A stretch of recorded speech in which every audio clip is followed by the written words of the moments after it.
विकासवादको परिचयमा नै छौँ। अनि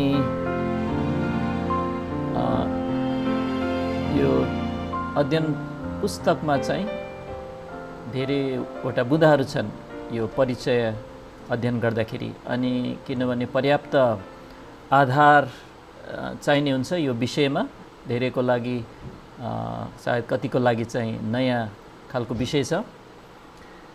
अनि हामीले चाहिँ गएको हप्ता र गएको 2 हप्तामा चाहिँ हामीले विकासवादको परिचयमा हामीले पहिलो कुरा हेरेका थियौँ कि यो विकासवाद अथवा डार्विनवादलाई खण्डन गरिनुपर्छ र यो खण्डन गर्नलाई चाहिँ हामी विज्ञान पढेको वैज्ञानिक नै हुन आवश्यक छैन वास्तवमा। अनि यस्तो खालको अध्ययन ज्यादै फाइदाजनक छ भनेर हामीले हेर्दैछौँ। अनि तपाईले बिस्तारै यो जन महसुस गर्नुहुन्छ भन्ने आशा छ। कतिले चाहिँ यो व्यक्त पनि गरिसक्नु भएको छ। अनि बाइबललाई विश्वास गर्न सकिँदैन यो कारणले भन्नेहरूदेखि होशियार हुनुहोस्। अनि विकासवाद एउटा सिद्धान्त, वैज्ञानिक सिद्धान्त पनि होइन भन्ने कुरा पनि हामीले थोरै हेऱ्यौँ। र विकासवादको प्रमाण खासै छैन। अनि यो कुरा चाहिँ अख्रिस्टियन वैज्ञानिकहरूले धरि विकासवादलाई अस्वीकार गरेको कुराबाट देख्न सकिन्छ। अनि उनीहरूले किताबहरू लेखेका छन् यो हुनै सक्दैन भनेर। हुन त उनीहरू विश्वासी पनि होइन, तर डार्विनले जुन प्रक्रियाद्वारा चाहिँ एउटा जाति अर्को जातिमा परिवर्तन हुन्छ भन्ने कुराको कुनै वैज्ञानिक प्रमाण छैन भनेर उनीहरूले भनिरहेका छन्। अनि हामीले यो पनि हेऱ्यौँ अस्तिको पालि कि यो अन्तिम दिनहरूको समय हो, अस्तिदेखि हेर्दैछौँ। अनि गिल्ला गर्नेहरू आउनेछन्। अनि उनीहरूले विशेष गरी चाहिँ कस्तो खालको कुराको विषयमा अजान रहन चाहन्छन्, किन रहन चाहन्छन्, कसरी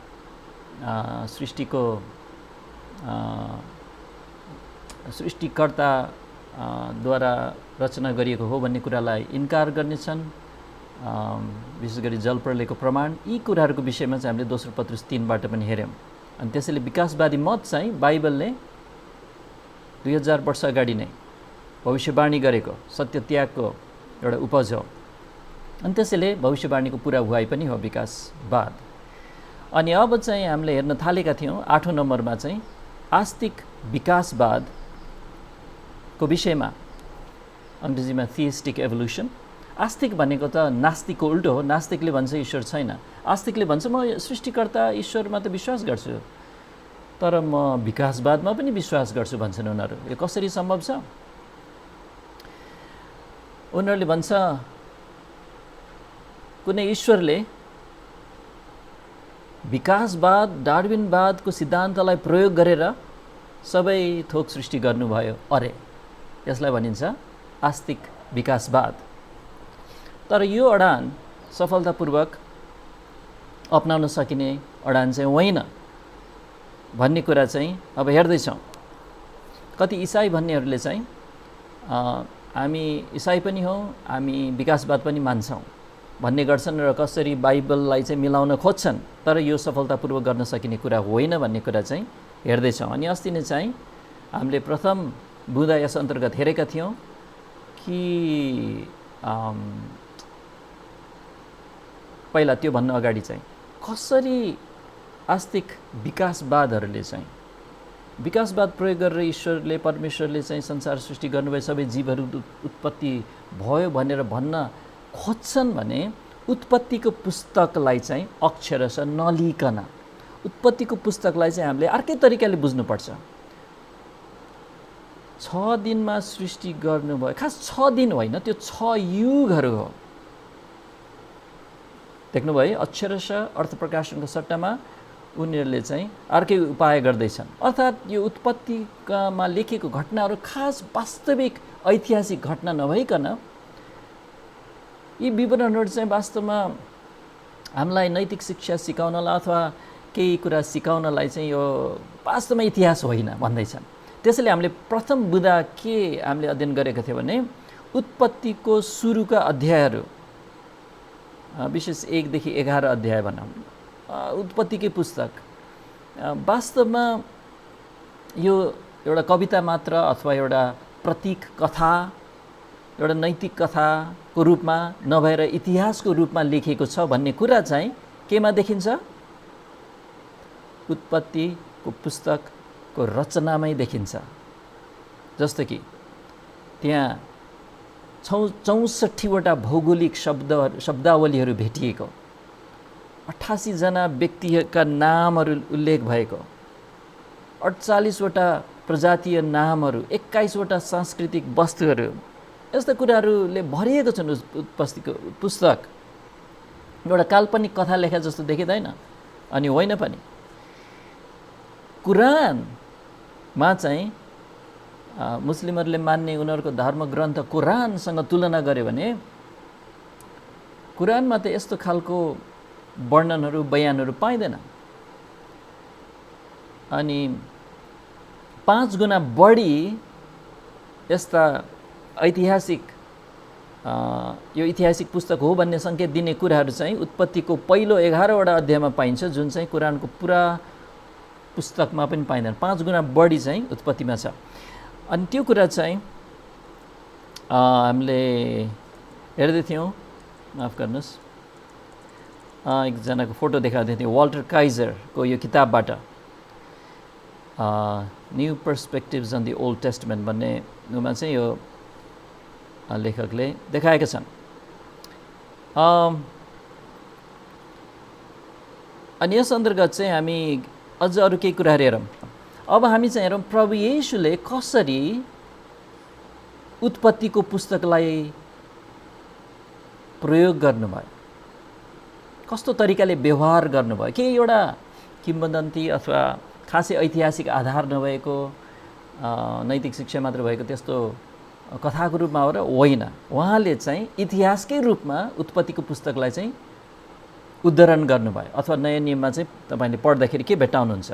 उहाँले नुहको कुरा गर्नुहुन्छ वास्तविक व्यक्तिको रूपमा, जहाजको कुरा गर्नुहुन्छ, जलप्रलयको कुरा गर्नुहुन्छ, लोतको कुरा गर्नुहुन्छ, आगोले सदोम र गोमोरा नष्ट भएको कुरा, लोतको पत्नीलाई सम्झ भन्दै त्यो घटनालाई पनि उल्लेख गर्नुहुन्छ। ऐतिहासिक घटनाको रूपमा प्रभु येशूले उत्पत्तिको पुस्तकलाई व्यवहार गर्नुभयो। अन्य ठाउँमा उहाँले आदम र हव्वाको कुरा गर्नुभयो। अनि मैले अहिले पल्टाइरहेको छैन, तपाईँहरूले चाहिँ यो मत्ती, मर्कुस, लुका, यूहन्नामा चाहिँ, विशेष मत्ती, मर्कुस, लुकामा चाहिँ तपाईँले भेटाउन सक्नुहुन्छ, यूहन्नामा पनि छ। कैन र हाबिलको कुरा उहाँले गर्नुहुन्छ। अब्राहमको कुरा, त्यो यूहन्ना 8मा तपाईँलाई छ, अब्राहम हुनुभन्दा अघि म छु। अनि यहुदी अविश्वासीहरूले धरि अब्राहमलाई वास्तविक व्यक्तिको रूपमा हेरिरहेका थिए, अनि प्रभु येशूले त्यसलाई कहिले नकार्नु भएन। उत्पत्तिको पुस्तकलाई पनि उहाँले उद्धरण गर्नुभयो। के अरे, आदम र हव्वाको कुरा गर्दा। त्यसैले सधैँ प्रभु येशूले उत्पत्तिको पुस्तक एउटा ऐतिहासिक पुस्तकको रूपमा व्यवहार गर्नुभएको छ। अनि यो आस्तिक विकासवादीहरूले चाहिँ त्यसरी लिनु हुँदैन भन्दैछन् उनीहरूले। के अरे, माटोबाट सृष्टि गर्नुभएको, करङबाट हवा सृष्टि गर्नुभयो, त्यो त्यस्तै ठ्याक्कै होइन भन्छन्। किनभने क्रम विकासवादले त 6 दिन होइन, अरबौँ वर्ष लगाएर अनि एउटा जाति अर्को प्राणीमा परिवर्तन हुँदै हुँदै हुँदै गएर चाहिँ अनि आखिरमा चाहिँ बाँदरबाट मान्छे बने भन्छन्। अब त्यसैले आस्तिक विकासवाद चाहिँ अपनाउन सकिने, सफलतापूर्वक लिन सक्ने अडान होइन। किनभने प्रभु येशूकै शिक्षालाई काट्नुपर्छ त। एउटा क्रिस्चियनले प्रभु येशूकै शिक्षालाई काट्दै उहाँ चाहिँ मेरो प्रभु हो भन्ने, उहाँ चाहिँ मेरो मुक्तिदाता हो भन्ने त यो असम्भव कुरा हो। एकचोटि मत्ती 19 अध्यायमा हेरौँ न। मत्ती 19 थुप्रैवटा खण्डहरू छन्, तर एउटा हामी हेर्नेछौँ यहाँ। मत्ती 19 अध्यायमा चाहिँ 4 र 5 पद।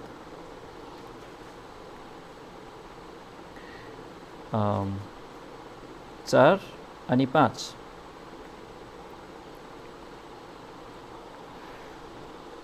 के मत्ती 19 को 4 पदबाट अनि उहाँले जवाफ दिएर तिनीहरूलाई भन्नुभयो, के तिमीहरूले पढेका छैनौ? कुन चाहिँ पुस्तक होला? पढेका छैनौ भनेर सोध्नु भएको। सुरुमा जसले तिनीहरूलाई सृष्टि गर्नुभयो उहाँले तिनीहरूलाई नर र नारी बनाउनु भयो। अवश्य उहाँले चाहिँ उत्पत्तिको पुस्तकको कुरा गर्दै हुनुहुन्छ र साथै नर र नारी भन्ने बित्तिकै उत्पत्ति 1 अध्याय साथै 2 अध्यायलाई पनि समेट्दै हुनुहुन्छ। उत्पत्ति 1 अध्याय मात्र भने पनि अब 5 पद पढेपछि त उत्पत्ति 2 अध्याय पनि हो 5 पद। र भन्नुभयो, यही कारणले गर्दा मानिसले बाबु र आमालाई छोड्नेछ र आफ्नी स्वास्नीसँग मिलिरहनेछ अनि ती दुई एउटै शरीर हुनेछन्। यो चाहिँ उत्पत्ति 2 अध्यायबाट हो। अनि यो दुईटै सृष्टिका अब आलोचकहरूले चाहिँ हेर्नु न, यहाँ उत्पत्तिको सृष्टिको दुईटा विवरण छ, मेल पनि खाँदैन। उत्पत्ति 1 मा चाहिँ नर र नारी सृष्टि गर्नुभयो र 2 अध्यायमा चाहिँ माटोबाट मान्छे अनि त्यसपछि चाहिँ करङबाट स्त्री। यो चाहिँ आपसमा विरोधाभास छ, एकले अर्कालाई खण्डन गरिरहेको हुन्छ। वास्तवमा दुईटैलाई नै प्रभु येशूले चाहिँ एउटै सृष्टिको विवरणको रूपमा चाहिँ बताउनु भएको छ। उत्पत्ति 2 ले चाहिँ 1 अध्यायलाई अझ व्याख्या मात्र गरेको हो, विपरीत छैन। अब एकजना आफूलाई इभान्जेलिकल विश्वासी क्रिस्चियन भन्ने एकजना वैज्ञानिक हुनुहुन्छ, फ्रान्सिस कलिन्स। अनि एउटा ठुलो अध्ययनमा चाहिँ प्रमुख थियो, ह्युमन जिनोम प्रोजेक्ट, अथवा मान्छेको वंशाणुको पुरै वंशाणुहरूलाई अध्ययन गर्ने। अब पुरै बुझ्ने त होइन, त्यो वंशाणुमा कुन कुन इकाइहरू छन् अथवा अक्षरहरू छन् भनेर चाहिँ यो ज्यादै रोचक एउटा प्रोजेक्ट थियो। अनि त्यसको प्रमुख चाहिँ फ्रान्सिस कलिन्स छन्। अब आफूलाई क्रिस्चियन भन्छन्, तर फ्रान्सिस कलिन्सले उत्पत्ति र मानिसको सुरुवातको सम्बन्धमा प्रभु येशूले जुन शिक्षा सिकाउनु भएको छ त्यसलाई इन्कार गर्छन् फ्रान्सिस कलिन्सले, र उनले चाहिँ विकासवादलाई चाहिँ अपनाएका छन्। उत्पत्ति 1 देखि 11 अध्यायहरूलाई मात्र सोच्यौँ भने नयाँ नियमका 8 जना लेखकहरूमध्ये सम्पूर्ण नयाँ नियम लेख्नलाई 8 जना प्रयोग गर्नुभयो प्रभुले। त्यसमध्ये 7 जनाले, भनेको मतलब याकुबले बाहेक अरू सबै लेखकहरूले चाहिँ उत्पत्ति 1 देखि 11लाई चाहिँ इतिहासको रूपमा उद्धरण गरेका छन्। याकुबले छोएको छैन। उत्पत्तिको पहिलो 11वटा अध्यायहरूलाई नयाँ नियमले कति पटक उल्लेख गरेको छ भनेर यदि गर्न थाल्नु भयो भने जम्मा जम्मी 100 पटक उल्लेख गरेको छ, ऐतिहासिक विवरणको रूपमा मानेको छ। अर्को कुरा, उत्पत्ति 1 देखि 3 अध्याय चाहिँ वास्तवमा ख्रीष्टको सुसमाचारको जग नै हो, किनभने यहाँ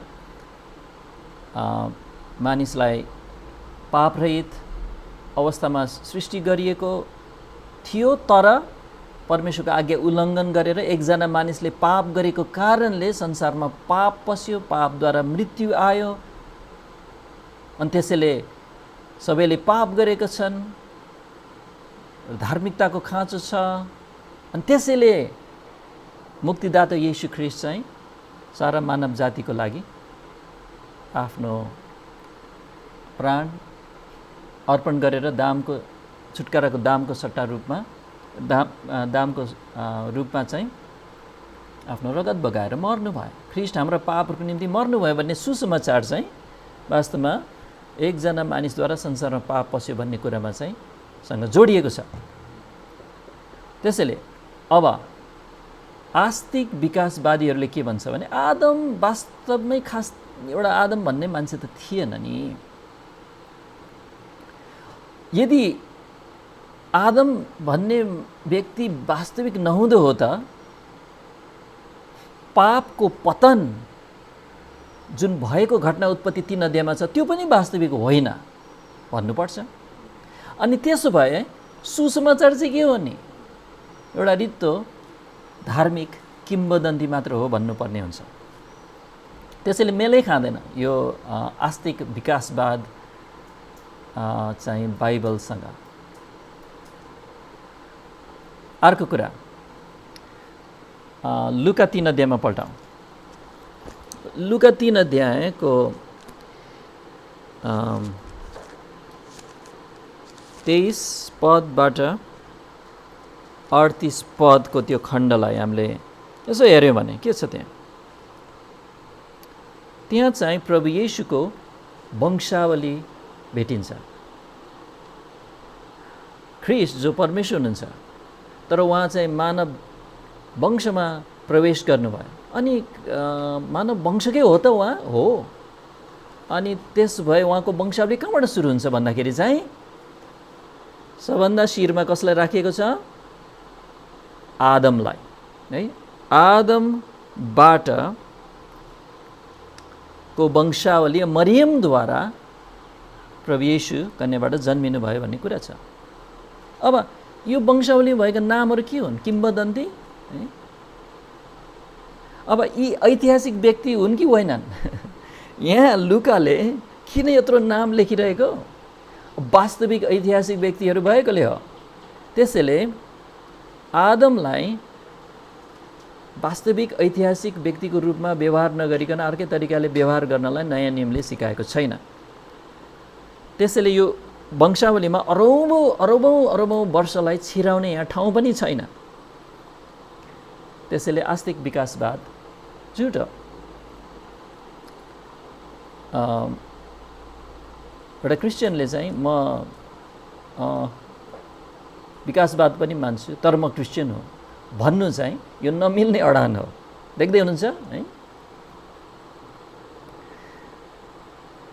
अनि हामीले रोमी 5 मा ख्रिस्टलाई आदमसँग तुलना गरिएको छ।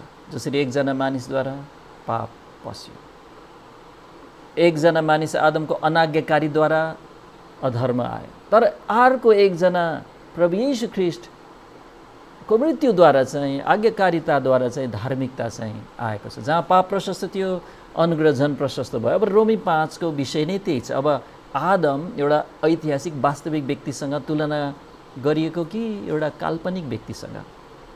जो कोही पनि निष्पक्ष तरिकाले नयाँ नियमलाई पढ्छ भने के देख्छ भने नयाँ नियमका लेखकहरूले जहिले पनि उत्पत्तिको पुस्तकलाई एउटा वास्तविक ऐतिहासिक पुस्तक अथवा विवरणको रूपमा लिइरहेका छन्। पहिलो कोरिन्थी 15 अध्यायमा पनि तुलना गरिएको छ 45 पदमा आदमलाई ख्रिस्टसित। पहिलो आदम मानिस माटोबाटको, दोस्रो के अरे मानिस अथवा अन्तिम आदम स्वर्गबाट हाम्रो प्रभु भनिएको छ। त्यसैले प्रेरित पावलले आदमलाई एक वास्तविक ऐतिहासिक मानिसको रूपमा आदमलाई लिएका छन्। उत्पत्तिको विवरण चाहिँ अक्षरशः इतिहासको रूपमा लिएका छन्, कुरा स्पष्ट छ। त्यसैले यो भयो आस्तिक विकासवाद सफलतापूर्वक अपनाउन सकिने अडान अथवा विकल्प होइन भन्ने कुराको पहिलो बुँदा। दोस्रो बुँदामा जानेछौँ। उत्पत्तिको शिक्षालाई विकासवादको शिक्षासित मिलान गर्न सकिँदैन। यहाँ विभिन्न यस अन्तर्गत चाहिँ उपबुँदाहरू छन्। पहिलो कुरा त के भने उत्पत्तिको शिक्षालाई विकासवादको शिक्षासित मिलाउन नसकिने बुँदाहरू मध्येमा चाहिँ पहिलो के छ भने उत्पत्ति अनुसार अथवा उत्पत्तिको पुस्तक अनुसार भनेको परमेश्वरले संसार र यसका यावत थोकहरू 6 दिनमा सृष्टि गर्नुभयो। उत्पत्ति 1 अध्यायका दिनहरू अक्षरशः 24 घण्टाकै दिन थिए भन्ने कुरा कसरी थाहा छ भने त्यहाँ हरेक दिनमा चाहिँ साँझ पर्यो बिहान भयो, साँझ पर्यो बिहान भयो भनिरहेको छ है। अनि त्यो कुरालाई चाहिँ पछि 10 आज्ञा दिँदाखेरि त्यसलाई आधार बनाएर 7औं दिनलाई विश्राम दिन मान्नु भनेको छ है। त्यो दिन काम नगर्नु, किनभने त्यो दिन चाहिँ परमेश्वरले आफ्नो काम गरी सिद्ध्याउनु भयो, विश्राम लिनुभयो, त्यसैले तिमीहरू पनि काम नगर्नु भनेको छ। 24 घण्टाको दिन त अनि आराम गर्नु भनेको, त्यसैले एक युगभरि नै आराम गर्नु भने त होइन, हास्यास्पद हुन्छ त्यो त। त्यस्तै गरी अर्को कुरा, उत्पत्तिको पुस्तक अनुसार सबै जीवहरू आफ्नै जाति अनुसार प्रजननद्वारा वृद्धि हुन बनाइएका थिए। एकचोटि उत्पत्ति 1 अध्यायमा पल्टाउँ, उत्पत्ति 1 अध्याय अनि यहाँ 11 पदमा पढौँ। उत्पत्ति 1 को 11 मा, अनि परमेश्वरले भन्नुभयो, पृथ्वीले घाँस, बिउ हुने सागपात र आफ्नो आफ्नो जाति अनुसारको फल दिने फलका रुखहरू जसको बिउ त्यसैमा हुन्छ यस पृथ्वीमाथि उमारोस्। त्यसैले हरेक बोटको आफ्नो फल छ, आफ्नो फलभित्र आफ्नै बिउ छ, अनि त्यो बिउले चाहिँ त्यही जातको अर्को बिरुवा चाहिँ उत्पन्न गर्छ। परमेश्वरको डिजाइन यो रहेछ, आफ्नै जात अनुसार चाहिँ पैदा गर्नु। त्यो चाहिँ अब वनस्पति जगतमा मात्र नभएर यो चाहिँ पक्षी जगत, पशु जगत, जलचर जगत सबैमा हो। अनि हामीले सबै पद त हेर्नु पर्दैन, तर एक दुईटा हेरौँ। जस्तै कि 1 को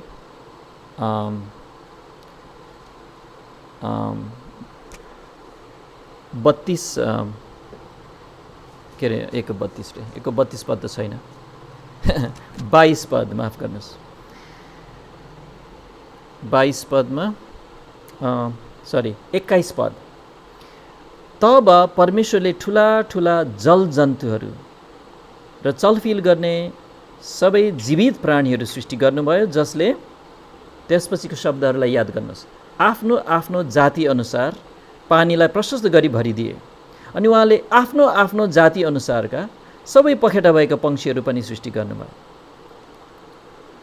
जोड दिएको छ, आफ्नो आफ्नो जाति अनुसार।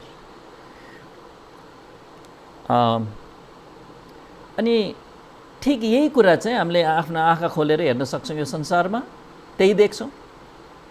बाख्राले बाख्रै जन्माउँछ, हात्तीले हात्ती नै जन्माउँछ, कछुवाले कछुवा, मुसाले मुसा, माकुराले माकुरा, चराले चरा, बदामले बदाम, है, जुनसुकै उदाहरण दिनुहोस्। पशुहरू चाहिँ आफ्नो जातिभित्र प्रजनन गर्न सक्छन्। जस्तो कि कुकुर पनि फरक फरक खालको हुन्छन्, अनि 2 खालको प्रजाति, अब यो जाति र प्रजाति, कुकुर जाति भयो, तर कुकुरभित्र पनि एउटा अल्सेसन प्रजाति, अल्सेसन हैन, त्यो पुलिसको कुकुर हुन्छ नि, त्यो प्रजाति छ। अर्को चाहिँ अलि फरक, खै कुकुरको अर्को प्रजाति होला, अल्सेसन भन्दा अलि फरक, भनौँ हाम्रो भुसिया कुकुर भनिदिउँ है, उनीहरू प्रजनन गर्न सक्छन् है, अनि आफ्नै जातिभित्र चाहिँ है, अनि अर्को पैदा गर्न सक्छन्। बाइबलले ठिक यही कुरा सिकाउँछ, तरै पनि विकासवादले के सिकाउँछ कि जातिहरू त्यस्तो आफैमा सीमित हुँदैनन्। उनीहरू भन्छन् माछा कुनै कहिले हो रे, विगतमा उहिले अरबौं वर्ष अगाडि माछा थियो पहिला, अहिले पनि छ, तर कुनै कुनै माछाहरू चाहिँ उभयचरमा परिणत भएर, उभयचर भनेको भ्यागुता जस्तो के, जो चाहिँ पानीमा पनि बस्न सक्ने, जमिनमा पनि जान सक्ने, उनीहरूको मत हो यो। माछाबाट उभयचरहरू आएर, एम्फिबियनहरू। अनि त्यसपछि कुरा त्यहाँ टुङ्गिँदैन। उभयचर जो पानी पनि मा बस्न सक्ने अनि जमिनमा पनि उत्रन सक्ने उभयचर चाहिँ कसरी हो, सरीसृप अथवा रेप्टाइलमा पनि उनीहरू विकास हुन थाले। रेप्टाइल भनेको सर्पहरू, छेपारोहरू, अनि विभिन्न खालका घस्रिने जन्तुहरू अनि डाइनोसरहरूमा परिणत भएर उनीहरूको कत्लाहरू हुन्छन्, कति के अरे जस्तो सर्पको। तर उनीहरू भन्छन् तर त्यो सरीसृप, ती डाइनोसरहरू, ससाना डाइनोसरहरू चाहिँ पछि गएर त्यसबाट चाहिँ त्यो कत्लाहरू त प्वाखहरू बनेर चरा भएर उड्न थाले अरे। अनि साँच्चै एउटा मैले अस्ति नै पहिलो क्लासमा मैले उल्टो भनेको थिएँ, अनि एकजना राम्ररी अवलोकन गर्ने विद्यार्थीले चाहिँ मलाई त्यो गल्ती मलाई ध्यान आकर्षण गर्नुभयो, अनि धेरै धन्यवाद छ त्यो भाइलाई। मैले चाहिँ के भनेको थिएँ भने चराहरूबाट डाइनोसर आए भनेर विकासवादले सिकाउँछ भनेको थिएँ, तर वास्तवमा उनीहरूले सिकाउने त्यो होइन। उनीहरूले सिकाउने चाहिँ साना साना डाइनोसरबाट चरा आए भनेर सिकाउँछ। हुन त दुइटै असम्भव छ, फरक पर्दैन, तैपनि उनीहरूले भनेको कुरालाई चाहिँ जसरी भने त्यही त भन्नु पर्यो है। त्यसैले विकासवाद अनुसार चाहिँ रेप्टाइल्सहरूबाट चाहिँ बर्ड्स आएको, त सरीसृपहरूबाट चाहिँ चरा उत्पन्न भए। अब त्यो त कहीँ अवलोकन गर्न सकिने होइन। विज्ञान भनेको त अवलोकन गरेर हामीले निष्कर्षहरू निकाल्ने ज्ञान हो।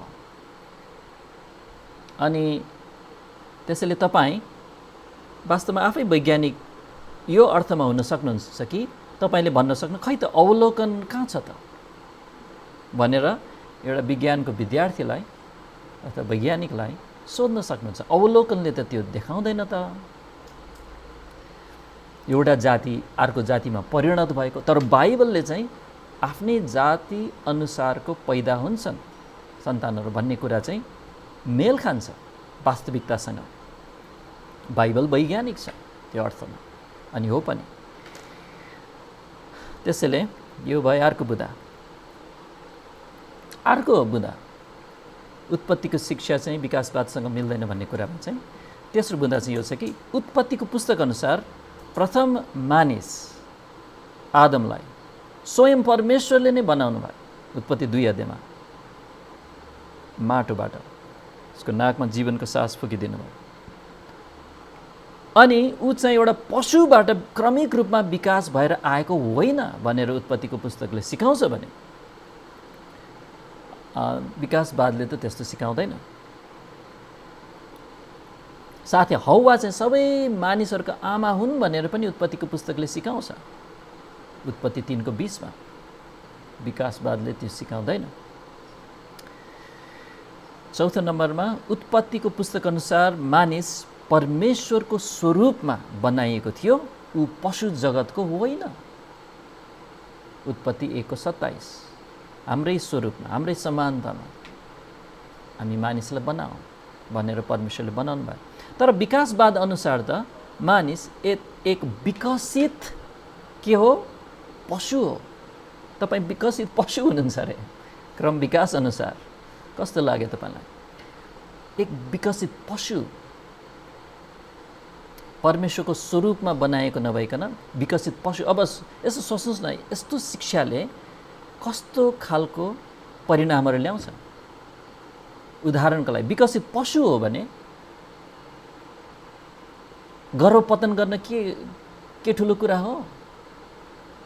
यदि हामी विकसित पशु मात्र हो भने लाखौँ मानिसहरू मारेर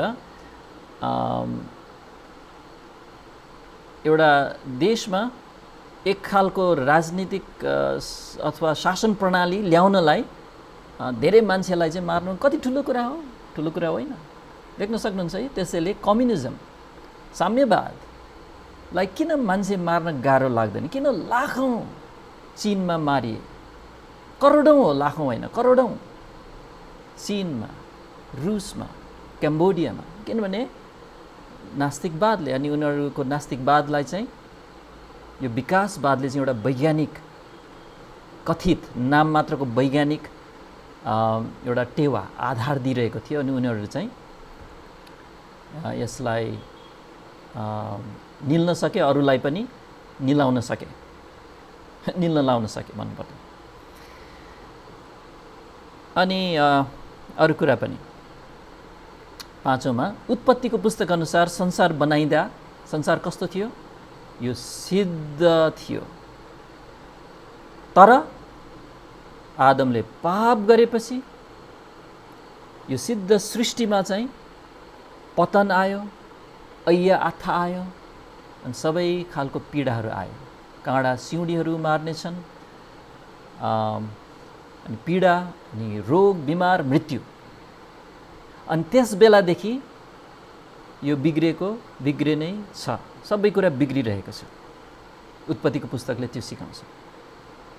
हामीले जताततै अवलोकन गरौँ, बिग्रिरहेको देख्नुहुन्न तपाईँ? कुनै पनि कुरालाई थपक्क जस्ताको तस्तै छोडिदिनु भयो भने त्यो, यदि एउटा स्याउ हो भने त्यो कुहिएर जान्छ, एउटा घर हो भने त्यो जीर्ण हुन थाल्छ, जस्ताको तस्तै टिलिक्क टल्केर एकदम वर्षौँसम्म रहिरहँदैन केही पनि। एउटा कपडा, एउटा गाडी, जुनसुकै कुरा मान्छेले बनाएको कुरा होस् है, अथवा एउटा सृष्टि गरिएको जीवहरू नै किन नहोस्, मरिरहेका छन्, रोग लाग्छन्, बुढो हुन्छन्, खतम हुन्छन् है। यो चाहिँ अवलोकनसँग मेल खान्छ। बाइबलको शिक्षा है, सबै कुरा पापको पतनले बिग्रदछ भन्ने कुरा अवलोकनसँग मेल खान्छ। तपाईँ एउटा वैज्ञानिक रूपमा यो अवलोकन गरेर हो भन्न सक्नुहुन्छ। अनि वास्तवमा हामीले कलेजमा चाहिँ केमिस्ट्री, फिजिक्स पढ्दाखेरि एउटा नियम सिक्छौँ, थर्मोडाइनामिक्सको नियमहरू। पहिलो नियम, दोस्रो नियम, तेस्रो नियम, 3टा थर्मोडाइनामिक्सको नियमहरू छ। अनि दोस्रो नियम, थर्मोडाइनामिक्सको दोस्रो नियमले ठिक यही कुरा बताउँछ। फेरि हामी विज्ञानको विरुद्धमा होइन, बाइबल विज्ञानको विरुद्धमा छैन। साँचो विज्ञान, अनि पछि हाम्रो एउटा अध्ययन आज त त्यहाँ पुग्दैन होला, पुग्यो भने त्यहाँ प्रमाणित भौतिक विज्ञान छ। अनि त्यो अवलोकन गरेर प्रमाणित कुराहरू, त्यो साँचो विज्ञान हो। विकासवाद चाहिँ खास विज्ञान होइन। कसैले पनि अवलोकन गरेर प्रमाणित कुरा पेश गरेको छैन कि एउटा जाति अर्को जातिमा परिणत भयो अथवा निर्जीवबाट जीव उत्पन्न भयो। यस्ता कुराहरू वास्तविकतामा छैनन् है। अनि त्यसैले अब थर्मोडाइनामिक्सको नियम चाहिँ एउटा वास्तविक अवलोकन गरेर प्रमाणित भौतिक विज्ञानको नियम हो। के भन्छ थर्मोडाइनामिक्सको दोस्रो नियमले? यो दोस्रो नियमलाई अख्रिस्टियनहरूले पनि सहर्ष स्वीकार गर्छ है। एकजना आइजक आसिमोभ, उसको फोटो पनि देखाइहालौँ तपाईँलाई, एस्ट्रोनमर थियो के अरे। तर उनले के भन्छन् भने, अथवा फिजिसिस्ट, मैले बिर्सेँ, विकासवादी भएर पनि उनले के भन्छ भने थर्मोडाइनामिक्सको दोस्रो नियम लाई चाहिँ उसले बयान गरेका छन्। अनि त्यो बयानलाई हामीले यहाँ पढ्न लागिरहेछौँ। अनि तपाईँले देख्नुहुन्छ कि यो थर्मोडाइनामिक्सको दोस्रो नियमको बयान पढ्दाखेरि त पुरै विकासवादलाई काट्छ, विकासवादलाई चाहिँ रद्द गर्छ। आइजक आसिमोभले भन्छन्, सृष्टि निरन्तर झन अव्यवस्थित बन्ने क्रममा छ। अव्यवस्थित, झन अव्यवस्थित भइरहेछ अरे। त्यसरी हेरिँदा, आइजकले भन्छन्, त्यसरी हेरिँदा हामीले हाम्रो वरिपरि जताततै दोस्रो नियमलाई देख्न सक्छौँ। कति गाह्रो छ व्यवस्थित राखिराख्न घरहरूलाई, मिसिनहरूलाई, हाम्रो आफ्नै शरीरहरूलाई सिद्ध काम गर्ने अवस्थामा राख्न कति गाह्रो छ। यिनीहरू बिग्रन भने कति सजिलो छ। वास्तवमा हामीले केही पनि गरेनौँ भने सबै कुरा बिग्रिन्छ, भत्किन्छ, टुटफुट हुन्छ, खिन्छ आफसे आफ। अनि सबै यस्तै कुरालाई भनिन्छ थर्मोडाइनामिक्सको दोस्रो नियम। आइजक आसिमोभ एउटा विकासवादीले भन्छन्। तर यो नियम विकासवादको मतको पुरै विपरीत छ। कति विपरीत छ भने जसको दाबी अनुसार त सबै कुरा भद्रगोलबाट, विकासवादीले यही भन्छ कि भद्रगोल थियो, कोही सृष्टिकर्ता थिएन, त्यत्तिकै गोलमाल अवस्थाबाट कसरी यो कुन्नी, सबै कुरा व्यवस्थित हुँदै हुँदै झन् झन् निर्जीवबाट जीव बन्दै अनि त्यसपछि हामी मानिस जस्तो चाहिँ खुद त निस्क्यौँ रे कहाँबाट हो। त्यसैले वास्तवमा विकासवाद विज्ञानकै प्रमाणित नियमहरूको पनि विरुद्धमा छ, जस्तै कि थर्मोडायनामिक्सको दोस्रो नियमको विरुद्धमा छ। यसलाई चाहिँ ल अफ एन्ट्रोपी भनिन्छ। थर्मोडायनामिक्सको दोस्रो नियम विकासवादलाई काट्छ। अर्को कुरा, 6औं बुँदामा उत्पत्तिको पुस्तक अनुसार सबै थोक परमेश्वरका उद्देश्यहरू पूरा गर्न योजना गरिएका हुन्। बुद्धिमान परमेश्वरले एउटा योजना अनुसार सबै थोक बनाउनु भयो। अब हामी जहाँ तै हेऱ्यो भने चाहिँ चाहे साना सूक्ष्म कीटाणुहरू, ब्याक्टेरिया, भाइरसदेखि लिएर अन्तरिक्षका विशाल पिण्डहरूलाई हामीले हेर्न सक्छौँ। आकाशका ताराहरू, दूरदर्शक यन्त्रहरू तेर्साएर, घाम, जुन, त्यहाँ हामी के देख्छौँ भने एकदम डिजाइन गरिएको, योजना अनुरूप चाहिँ त्यसलाई ठिक दूरीमा राखेको, ठिक साइजमा राखेको, ठिक दिशामा घुमिरहेको, ठिक यस्तो नियम अनुसार चलिरहेको कि त्यसलाई सुन्दर गणितीय समीकरणहरूद्वारा बयान गर्न सकिन्छ। अनि त्यसैले आइजक न्युटन सबैभन्दा महान वैज्ञानिक मानिन्छ 300 वर्ष अगाडिको। उनले लेखे कि म चाहिँ परमेश्वरकै विचारलाई म यहाँ बयान गरिरहेको छु विज्ञानमा। त्यसैले साँचो विज्ञान र बाइबल जुधिरहेको छैन, वास्तवमा मिलिरहेको छ। तर विकासवाद भन्ने कथित विज्ञान चाहिँ यो विज्ञानै होइन, किनभने वास्तविकतासँग मेल खाँदैन। किनभने विकासवादको सिद्धान्तले के भन्छ भने संसार कसरी आयो, अन्धा संजोग, कुनै बुद्धि छैन यसको पछाडि, आफ से आफ प्राकृतिक प्रक्रियाहरूको प्रतिफल हो यो। कोष, एउटा एक कोषलाई हेऱ्यो भने यो सूक्ष्म माइक्रोस्कोपमा, आँखालाई हेर्नुहोस्, तपाईसँग घरमा माइक्रोस्कोप त नहोला तर भित्तामा तपाईको ऐना त छ नि, हेर्नुहोस् न त्यो आँखालाई।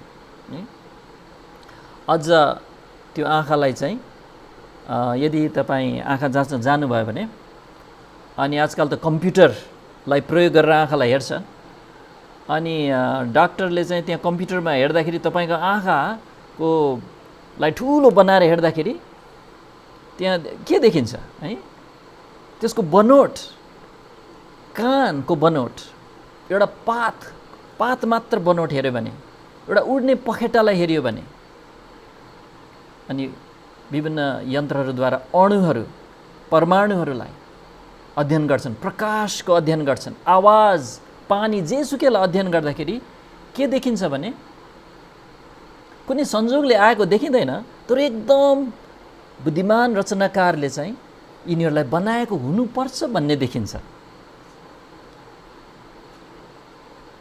देखिँदैन? तपाईँको आफ्नै शरीरलाई हेर्दाखेरि भद्रगोल त देखिँदैन नि, अचम्म तरिकाले रचना गरेको देखिन्छ। अनि यसलाई अध्ययन गर्न सकिन्छ। त्यसैले वर्षौँ लाएर जीवनभर अध्ययन गर्छन् मान्छेहरूले। डिजाइनलाई पो अध्ययन गरिन्छ, गोलमालको कुरालाई त के अध्ययन गर्नु। अब एकजना डाक्टर माइकल डेन्टन, अस्ति पनि उनको नाम हामीले सुनेका थियौँ, विश्वासी होइन, तर माइकल डेन्टनले के भन्छन्, बिल्कुल विश्वव्यापी रूपमा यस्तो सिद्धता भेटिन्छ, जहाँ तै हामी हेरौँ, जति गहिरो हेरौँ, हामी त्यहाँ असीम उत्कृष्टता भएको यस्तो स्वरूपता र कौशलता देख्छौँ जसले संजोग भन्ने मतलाई ठाडै खण्डन गर्छ। यो विश्वासी होइन, उसले अवलोकन गरेर भन्छ संजोगले आएको हुन सक्दैन। विकासवाद समस्यामा छ भनेर उनले किताब लेखेको छ, evolution a theory in crisis. एउटा सूक्ष्म एकता यो कोषलाई यो सरल कुरा हो भन्ने मानिन्थ्यो। कोष एउटा केही न केहीको एउटा सानो चिज हो भनेर मानिन्थ्यो। जस्तो कि ब्याक्टेरिया चाहिँ एउटा कोष, एक कोषीय प्राणी हो।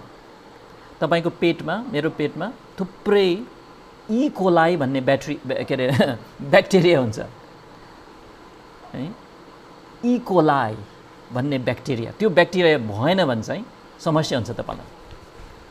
चाहिन्छ हाम्रो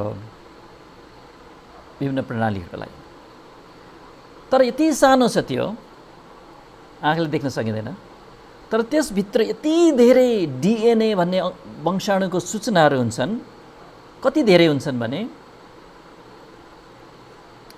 ठुल्ठुला ठेलीका पुस्तकहरूको करोडौँ पन्ना, 10 करोड पन्नाहरू बराबर सूचना चाहिँ एउटा त्यो ब्याक्टेरियाभित्र हुन्छन्। त्यस्तो ब्याक्टेरिया त तपाईँको पेटभित्र चाहिँ करोडौँ करोडौँ छन् है, अरबमा पुग्छन् होला। अनि ती एक एक ब्याक्टेरियाले के गर्न सक्छ भने आफू जस्तै दुरुस्त नक्कल निकाल्न सक्छन् अर्को। अब यदि उत्पत्तिको पुस्तकले भने जस्तै संसारको सृष्टि परमेश्वरले गर्नुभएको हो भने त्यसमा योजना, उद्देश्य भेटिनु चाहिँ स्वाभाविक मानिन्छ। तर यदि विकासवाद साँचो हो भने त त्यहाँ त भद्रगोल भेटिनुपर्ने, लथालिङ्ग अवस्था भेटिनुपर्ने। तर जताततै चाहिँ एकदमै विचारपूर्वक रचना गरिएको, डिजाइन गरिएको, जहाँ चाहिँ एकदम राम्ररी चलिरहने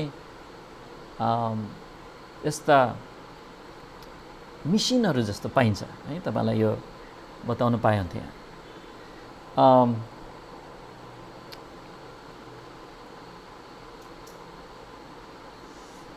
अब अर्को एउटा बुदा चाहिँ म धेरै समय लिँदैन, तर उत्पत्तिको पुस्तक अनुसार पृथ्वीको इतिहास चाहिँ केवल लगभग 6000 वर्ष मात्र पुरानो छ। तर विकासवादले भन्छ यो खरौँबौँ वर्ष पुरानो छ।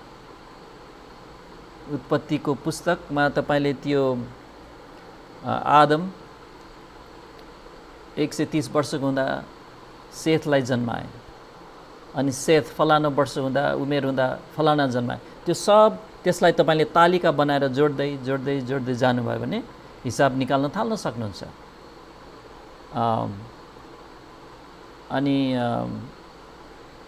अनि साथै त्यो हिसाब गर्दै गर्दै अनि बाइबलमा चाहिँ पर्याप्त तथ्यहरू छन् पृथ्वीको उमेर निकाल्नलाई। एक समय चाहिँ मलाई लाग्थ्यो सकिँदैन भनेर, तर अब मैले देखेको छु यो सकिन्छ। अनि यदि कसैलाई चासो छ भने म तपाईँलाई त्यो छुट्टै त्यो दिन सक्छु। एक पन्नामा त्यो गर्न सकिन्छ हिसाब। अनि त्यसपछि विश्व इतिहास, पुरातत्त्वबाट पाइने मितिलाई लिएर, जस्तो कि यरुशलेमको पतनको मिति चाहिँ बाइबललाई एकातिर राखेर नै त्यो पतनको मिति निकाल्न सकिन्छ। भनेको मतलब ख्रिस्ट जन्मिनुभन्दा कति वर्ष अगाडि, 586 वर्ष अगाडि भनेर त्यो मिति निकालेका छन्, अविश्वासीहरूले निकालेका छन्। अनि त्यो मितिलाई बाइबलको तथ्यहरूसँग जोडेपछि चाहिँ प्रभुको जन्म हुनुभन्दा 4000 वर्ष अगाडि सृष्टि भएको हो भन्ने कुरा हिसाब निक्लिन्छ। र प्रभु येशू जन्मिनु भएदेखि यता चाहिँ 2000 वर्ष भइसक्यो। अनि 4000 र 2000 जोडेर चाहिँ 6000 निक्लिन्छ। अनि त्यो चाहिँ बाइबलको शिक्षा हो, तर विकासवादको शिक्षा त खरबौँ वर्ष पुरानो छ अरे। अनि मान्छेहरूले त्यो सुन्दा सुन्दा सुन्दा सुन्दा चाहिँ त्यही नै सत्य हो भन्ठान्छन्। कसैले पनि त्यो उनीहरूले त्यो अङ्क जे निकालेछन् त्यसको पछाडि जुन पूर्व अनुमानहरू छन्, असम्पसनहरू छन्, अभिकल्पनाहरू छन्, त्यो चाहिँ कतिको बलियो छ, कतिको चाहिँ के अरे प्रमाणित कुराहरू भनेर चाहिँ प्रश्न गर्दैन। अनि त्यसको विषयमा हामीले पछि अध्ययन गर्नेवाला छौँ। अनि अर्को कुरा, उत्पत्ति अनुसार, जेनेसिस उत्पत्तिको पुस्तक अनुसार सुरुबाटै मानिसले भाषाको प्रयोग गर्न जान्थ्यो। आदम र हवा एकअर्कासँग कुरा गर्दाखेरि चाहिँ पशुले जस्तै हो हो यस्तो कुरा त गरिरहेको थिएन। अब विकासवाद अनुसार चाहिँ सुरुमा मान्छेहरू त्यसरी कुरा गर्थे अरे, गुफामा बस्थे अरे, होइन, हुक हुक यस्तै मात्र कुरा गर्न सक्थे रे, होइन। तर बाइबलमा हामी पढ्छौँ उनीहरू राम्ररी बोलिरहेका छन्, किनभने परमेश्वरको त्यो दान थियो भाषा त। किनभने परमेश्वर उद्देश्य के थियो? मान्छेले परमेश्वरसित सङ्गति गरोस्, परमेश्वर कुरा बुझोस्। अनि महत्त्वपूर्ण कुरा के छ भने आधुनिक पुरातत्त्व विज्ञानले के पत्ता लगायो? अस्ति हामीले लामो अध्ययन गऱ्यौँ, लिपिको आविष्कार भन्छ उनीहरूले। कहिले भएको थियो भनेर उनीहरूले भन्छन्, अविश्वासीहरूले समेत करिब 5000 वर्ष अगाडि लिपि चाहिँ थियो भनेर भनिरहेछ। भनेपछि चाहिँ यो त बाइबलसँग मिल्ने कुरा हो। विकासवाद अनुसार त मान्छे त बाँदरबाट मान्छे बनेको चाहिँ कति भन्छन् 65 मिलियन भनेको 650 करोड वर्ष अगाडि रे। खै त त्यसको हिसाब है पुरातत्त्वमा। त्यसैले त्यो जुन मितिहरू पुरानो निकाल्छन् त्यसको पछाडि चाहिँ धेरै पूर्व अनुमानहरू छन्। अनि हरेक पूर्व अनुमान चाहिँ कमजोर छन् वास्तवमा। अनि त्यो तपाईँले जान्नुभयो भने तपाईँले उनीहरूसँग कुरा गर्न सक्नुहुन्छ। अनि उनीहरूसँग खास जवाफ हुँदैन, उनीहरूलाई थाहा पनि छैन यस्तो पुरा अनुमानहरूमा आधारित यो चाहिँ पक्का हो भन्ठान्छन् वैज्ञानिकले भनेकोले। वैज्ञानिकलाई देउते भन्ठान्छन् मान्छेहरू। अनि यो अब आस्तिक विकासवाद चाहिँ बाइबलसँग मेल खाँदैन भन्ने कुराको अन्तिम बुँदामा चाहिँ के अरे उत्पत्तिको पुस्तकको शिक्षासँग मेल खाँदैन भन्ने कुरा चाहिँ अन्तिम बुँदा यो छ। उत्पत्तिको पुस्तक अनुसार सुरुबाटै मानिससित यस्तो क्षमता थियो कि एउटा जानकार अथवा ज्ञान भएको सभ्यताको सृजना गर्ने क्षमता थियो। किनभने हामीले देख्छौँ आदमका सुरुका सन्तानहरूले नै सहरहरू निर्माण गरेका छन्, पशुपालन गरेका छन्, सङ्गीत बाजा रचना गरेका छन्, पित्तल फलामलाई प्रयोग गरेर विभिन्न उपकरणहरू बनाएका छन्। यो चाहिँ उत्पत्ति 4 अध्यायको 17 देखि 22 पढ्छौँ, म पढिदिन्छु। उत्पत्ति 4 को 17 मा अनि कैन आदमकै एउटा छोरा आफ्नी पत्नी कहाँ गयो अनि त्यो गर्भवती भई र हनोकलाई जन्माई।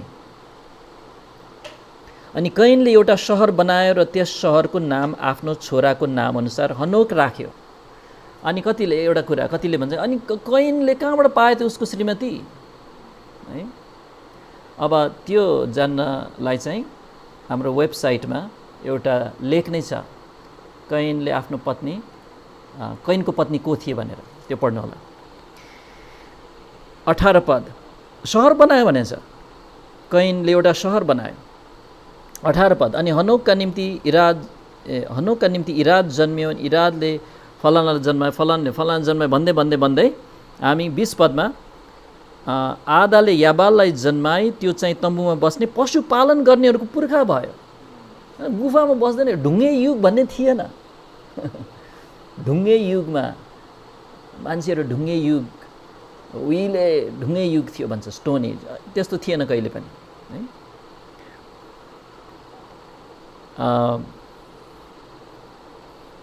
यदि कुनै प्राकृतिक प्रकोप भएर गुफामा लुक्न जानु केही दिनको लागि यो बेग्लै कुरा हो, अनि गुफामा केही लेखेर कोर्नु एउटा बेग्लै, त्यो भन्दैमा नै त्यसरी बस्थे नै भन्ने त प्रमाण होइन है। बाइबलमा यहाँ देख्छौँ 22 पद, अनि त्यहाँ पित्तल र फलामको हरेक प्रकारको हतियार बनाउनेवाला भयो इत्यादि। अब विकासवाद अनुसार त मान्छेको सभ्यता चाहिँ ढुङ्गे युगबाट सुरु भएर चाहिँ उनीहरू पशु जस्तै बसोबास गर्थे भन्छ। त्यसैले यो विकासवाद र बाइबललाई मिलान गर्न खोज्नु चाहिँ यो असम्भव कुरा हो।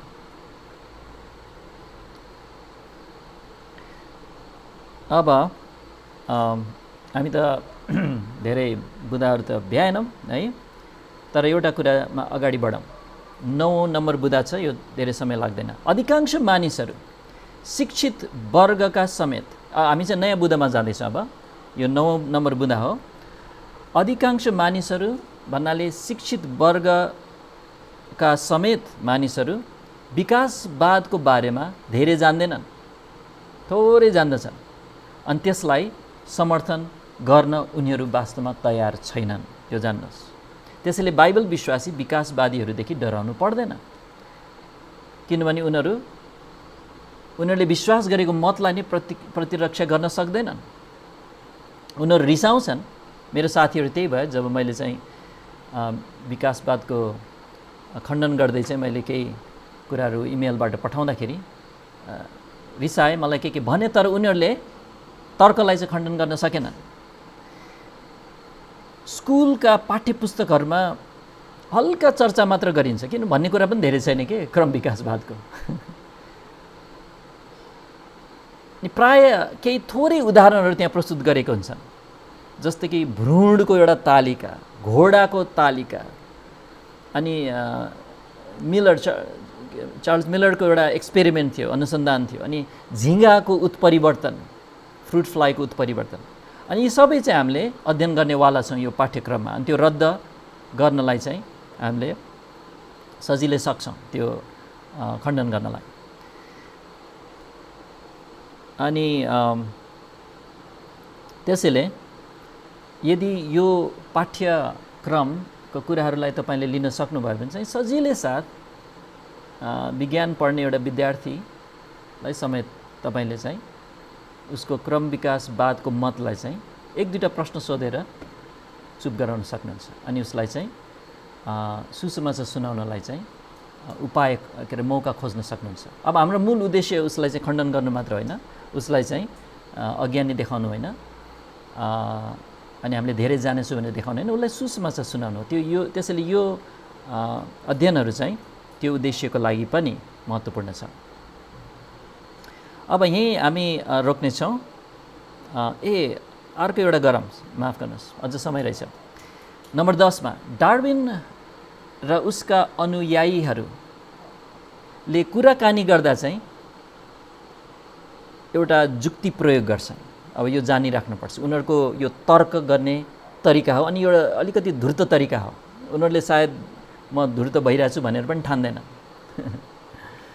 अनि यसलाई चाहिँ अङ्ग्रेजीमा एउटा नामै छ है, यस्तो तरिकालाई, जुन चाहिँ खालि यसमा मात्र होइन, विभिन्न कुरामा प्रयोग गर्छन् मान्छेले तर्क गर्दा। यसलाई चाहिँ अङ्ग्रेजीमा चाहिँ बेट एन्ड स्विच तरिका भन्छन्। बेट एन्ड स्विच। बेट भनेको चाहिँ जस्तो कि माछा मार्ने बल्छीमा चाहिँ एउटा चारो हालिन्छ है, बेट है। त्यसैले चारो हालेछ गड्यौला, अनि माछा आउँदैछ, त्यो चारो देखेर उसलाई चाहिँ नजिक आकर्षित हुन्छ, अनि ठ्याक्क खाँदा त है त्यहाँ त अर्को चिज पो रहेछ। अब स्विच भयो, अब चेन्ज भयो एक्कासी है। त्यस्तै तरिकाले चाहिँ तर्क गर्ने अथवा कुरामा चाहिँ आफ्नो कुरालाई माथि राख्न खोज्छन् डार्विनवादीहरूले,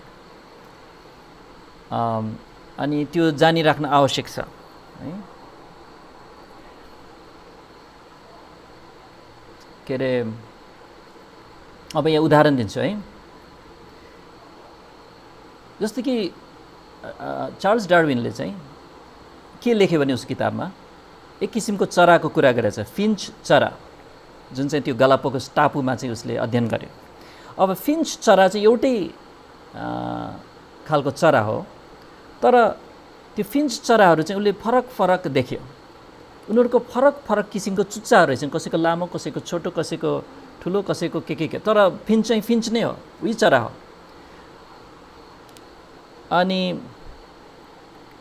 अनि उसले के तर्क गर्यो भने त्यो कसरी लामो भयो, कसरी छोटो भयो भने त्यो चाहिँ विभिन्न वातावरणमा परिवर्तन भएर, जस्तै कि जाडो याममा त्यहाँ खानेकुरा थोरै थियो, त्यसैले त्यहाँ चराले आफ्नो खानेकुरा खोज्दाखेरि के भयो, अब अलि बलियो अनि ठुलो चुच्चो भएको ले चाहिँ सजिलै साथ त्यो कडा के अरे ओखर जस्तो भनौँ न उदाहरणको लागि चिजहरू पनि फोडेर उनीहरूले खानेकुरा खान सक्यो भने चाहिँ अब कमजोर सानो भएको चाहिँ त्यो खान नपाएर उनीहरू मर्यो। अनि फलस्वरूप के भयो, धेरैवटा फिन्च चराहरू चाहिँ त्यो बलियो खालको ठुलो खालको चुच्चो भएका भए। यी परिवर्तन भयो, यो चुच्चो परिवर्तन भयो। अब तर उनीहरूले चाहिँ त्यो चाहिँ भयो अब बेट है, चुच्चो परिवर्तन भयो। तर उनीहरूले के भन्छ भने चुच्चो परिवर्तन हुन सक्छ भने त्यसबे चराबाट अर्कै खालको प्राणी पनि निस्किन सक्छ नि त। देख्नुभयो है, बेट एन्ड स्विच है। अब यो चाहिँ विज्ञापनमा पनि प्रयोग हुन्छ। विज्ञापनमा लेख्यो हुन्छ एकदम सस्तोमा बाइकहरू किन्न आउनुहोस् हाम्रो सोरुममा, एकदम सस्तो तर एकदम राम्रो कन्डिसनमा रिकन्डिसन बाइकहरू छ भनेर चाहिँ त्यहाँ चाहिँ एकदम राम्रो फोटोहरू राखेको छ। तपाईँले देख्नुभयो अनि तपाईँले चाहिँ भन्नुभयो अनि हतारिएर जानुभयो। अनि त्यो विज्ञापन मैले देखेँ हजुरको, त्यो बाइक म किन्न चाहन्छु भन्दाखेरि उसले के भन्छ, हेरौँ न भन्छ, यताउता हेर्छ, सकिएछ, बरु हेर्नुहोस् न यो किन्नुहोस् न है भनेर अब अर्को कुरा बेच्न खोज्छ।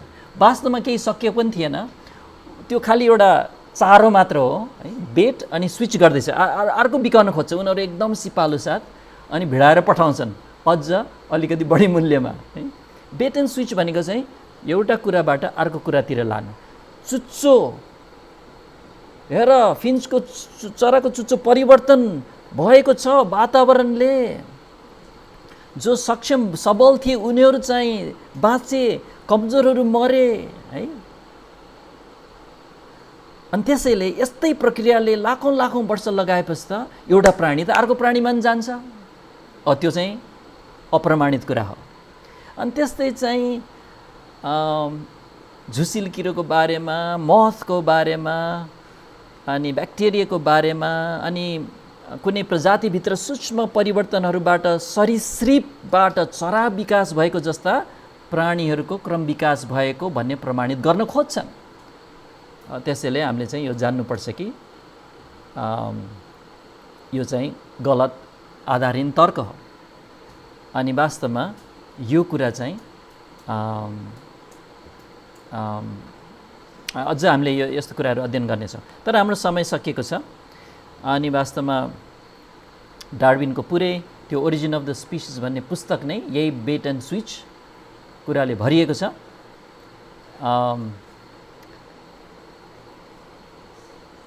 के अरे त्यहाँ कुनै पनि प्रमाण दिएको छैन कसरी एउटा जातिबाट उसको त्यो प्रक्रियाले सानो सानो परिवर्तनबाट जातिबाट अर्कै जाति आउँछ भन्ने कुनै प्रमाण छैन।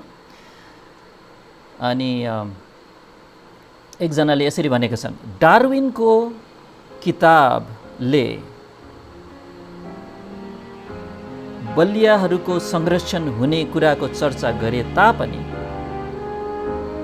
बलियाहरूको सृष्टिको कुरा कसरी भयो भनेर चाहिँ कहिले पनि चर्चा गरेन। हुन्छ, हाम्रो समय यहीँ सकेको छ। मलाई लाग्छ केही न केही कुराहरू बुझ्दै हुन्छ। ल त आउनुहोस् हामी प्रार्थना गरेर हामी अन्त गर्नेछौँ। प्रभुलाई धन्यवाद।